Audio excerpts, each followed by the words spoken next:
Hello, my beautiful people. Another beautiful day, sunny but cool. I like to come out here and just chill right in front of this small pond right here. I don't know. To me, this is therapeutic. One of the most therapeutic things in this world to me. It's nothing like a little bit of sun, and then you have the cool breeze just hitting your face. I don't know. That's relaxing to me. This is what living is to me. I really hope y'all are doing well. Really hope y'all are taking care of yourselves, taking the time to enjoy life, and just be present as much as possible. Now, I wanted to talk about something that I think is very, very, very, very important to talk about. Damn, the sun just got hot. And what I wanted to talk about was the highest form of spirituality, and it is probably not what you think it is. It is not. And nowadays, we have all these different ideas of what spirituality is, right? Um, I see a lot of it on my feed, especially on YouTube. Some people think the highest form of spirituality is being clairvoyant. Some people think the highest form of spirituality is being telepathic or able to read people's minds. Some people think the highest form of spirituality is being able to manifest things fast or being a master manifester. And then you have some people who think it's all about who can meditate the most, pray the most, who can, quote the most Bible scriptures, Bhagavad Gita scriptures, Quran scriptures, so on and so forth, etc., etc. All these different ideas of what the highest form of spirituality is, or what I'm not going to say spirituality because spirituality entails a lot, but what the highest form of spirituality is. And the truth is that none of these things are really the epitome of spirituality. And see, the epitome of spirituality is quite simple. So, so, so, so simple. We just overcomplicate it. And the highest form of spirituality is not only being yourself fully, but accepting yourself fully. I'm going to say it again. The highest form of spirituality, no matter what anyone tells you, is being yourself fully and fully accepting yourself. That's truthfully it. That is the highest form of spirituality. It's none of these mumbo jumbo rituals, it's none of that.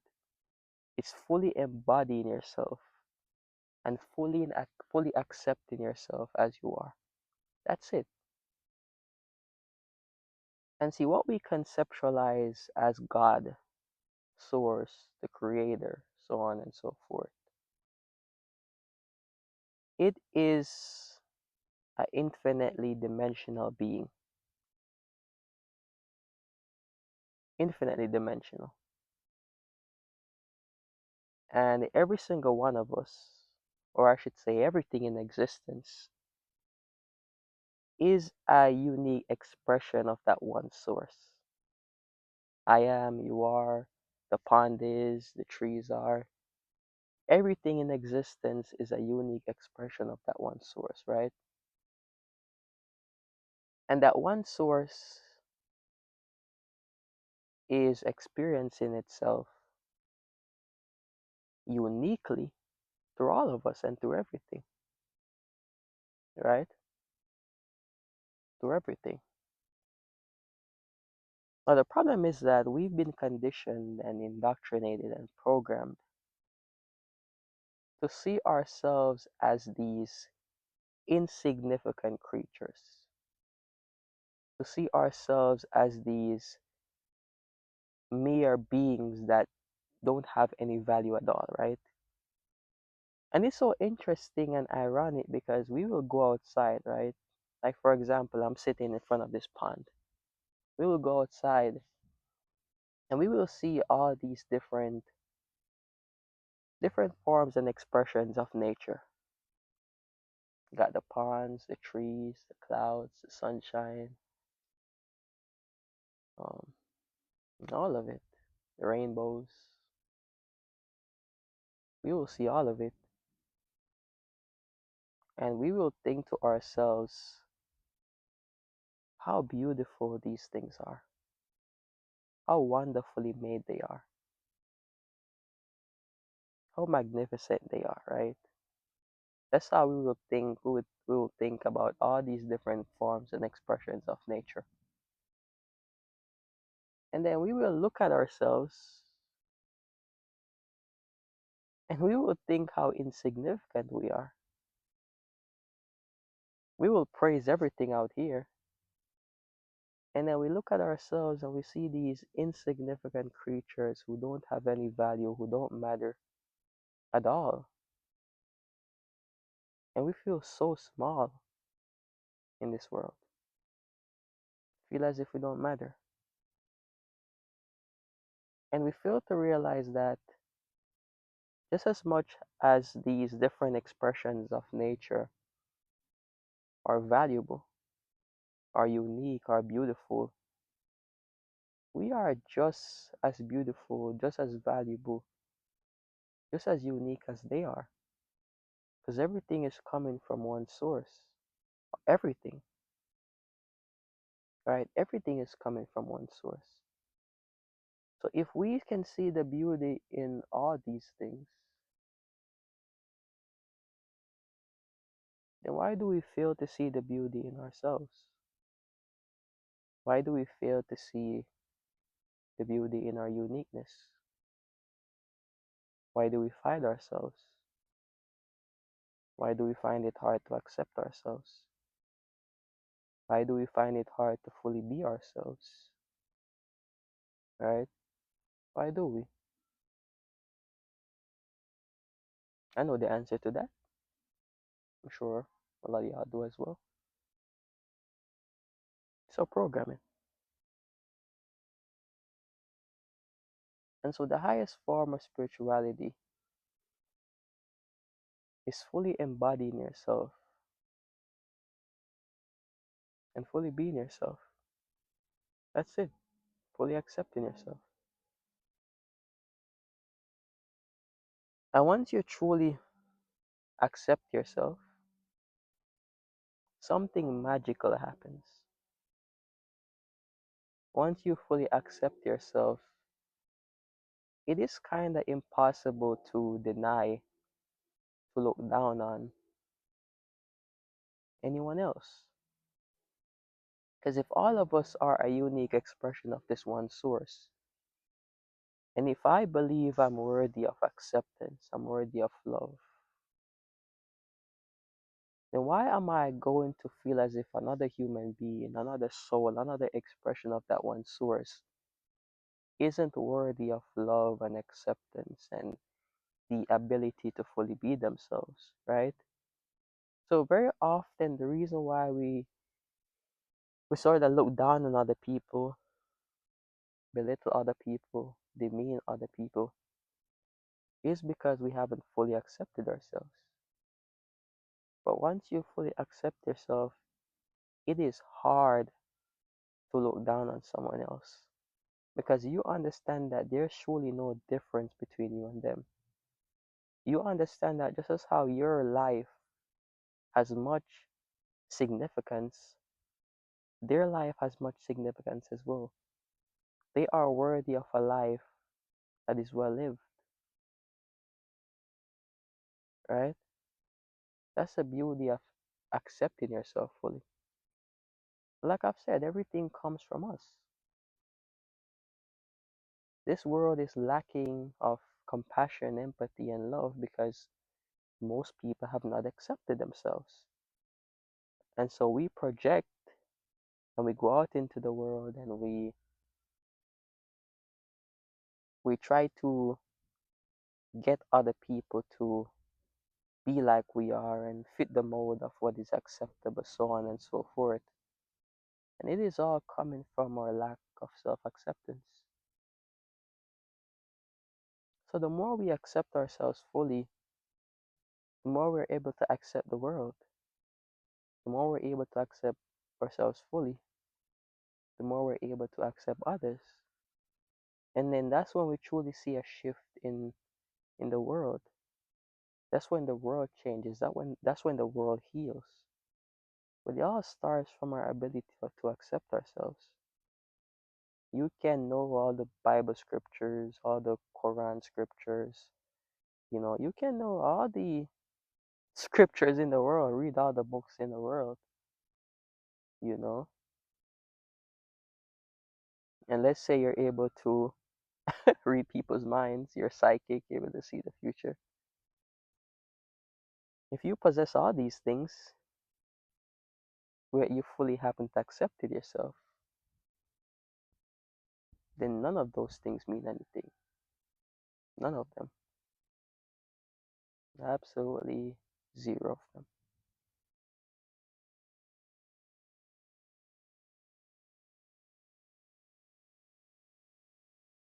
None of them at all mean anything. And when I talk about accepting yourself, I'm not only even talking about accepting the good parts of you, what you consider the good parts of you. I'm talking about accepting all of you, accepting your flaws. Obviously, you want to work to overcome them, but you want to accept your shadow as well, the not so good parts of you. The sun just went down. You want to accept all of you. And I didn't want to take it here, but the truth is that what we conceptualize to be good and evil is found in every single one of us. What we conceptualize to be the devil is also found in all of us. Mara is found in all of us as well. Good and bad is found in all of us. So it's not about fighting the good parts of you. It's about accepting them and spreading light on them, right? That's what it's all about. I was reading this book the other day called The Prophet by Khalil Gibran. I think that's his name. A really beautiful book. If you're able to decode it and understand it and break it down. A lot of that book I really didn't get when I read it. So I just like typed the certain lines in ChatGPT and just asked ChatGPT to help me explain it. So AI can be a beautiful thing if we use it the right way. But there is this beautiful quote in that book um, that says, and I'm just paraphrasing by the way, it is impossible for the most righteous among you to rise above the highest in you, and it is possible for the least righteous among you to fall below the least that is in you. I'm going to say that again for those who didn't get it the first time. It is impossible for the most righteous among you to rise above the highest in you, and it is impossible for the least righteous among you to fall below the lowest that is in you. That's what it said. And that had me like, damn, that's some real shit, dog. You know what I'm saying? Like, that shit had me starstruck. And quite often we praise people, right? We praise people spiritual, we praise people who have certain accolades and achievements, and we envy them. We want to be like them. We see the value in those people without recognizing that even the highest within that person is still the highest within us, right? And then on the other hand, we see the person who is not so good, the person who, you know, for argument's sake, they commit crime, so on and so forth, and we look down on those people. And this doesn't mean you condone their actions. This doesn't mean that you say, oh, yeah, what they did is all right, and so forth. No. But we look down on them and we deem them to be unworthy without recognizing that even the lowest that we see in that person is within us as well. So both the highest and the lowest, both the good and the bad, but what we don't like and what we like is found within every single one of us. And no one has more value than you. No one is worthy of more love than you, because the same force that is found within them, the same consciousness that runs through them, is in you as well, is in every single one of us.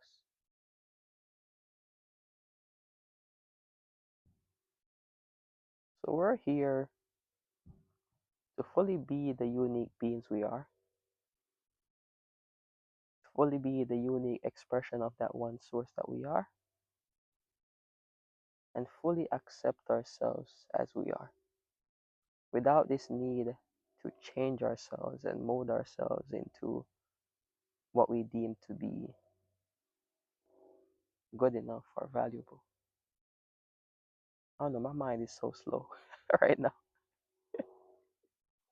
My mind is so damn slow. Yeah, that's what we're here for. To be the unique expression that we are. That is the highest form of spirituality. Don't let anyone tell you otherwise. You don't have to be able to quote all the scriptures. You don't have to be able to read people's minds or, you know, be clairvoyant, be psychic. You don't have to be any of that. All you have to do is fully embody, fully be, and fully accept yourself. That is all you need to do. And once you do that, then everything starts from there. You'll be able to have more empathy for others. You'll be able to give the best of you to the world. And you will fulfill your purpose on this earth, because you will give to the world the gift that you are. And you are a gift. Everyone is a gift. Everyone is sort of the, Christmas time when you wrap the gift up and you put it under the tree. Sometimes all we have to do is just remove the wrapping paper. And that wrapping paper is the conditioning, the indoctrination, you know? You just have to remove that wrapping paper, take ourselves out of that box, and set ourselves free. That's all we have to do. So yeah, um, probably gonna chill out here for a little bit, and then I'm gonna get some stuff done on the road. If you made it this far, thank you for being here. Thank you for watching, and just focus on being yourself and accepting yourself as you are. All your flaws, all the things you don't like about you, those things are worthy of acceptance as well. because that is what love is. Love is full acceptance, and love is to take another person. Love is to take every part of you, everything as a part of you, and to see you in everything as well. Take care of yourselves. Give yourselves a little bit of love every day, like I always say. And I will see you all in the next one. Peace and blessings.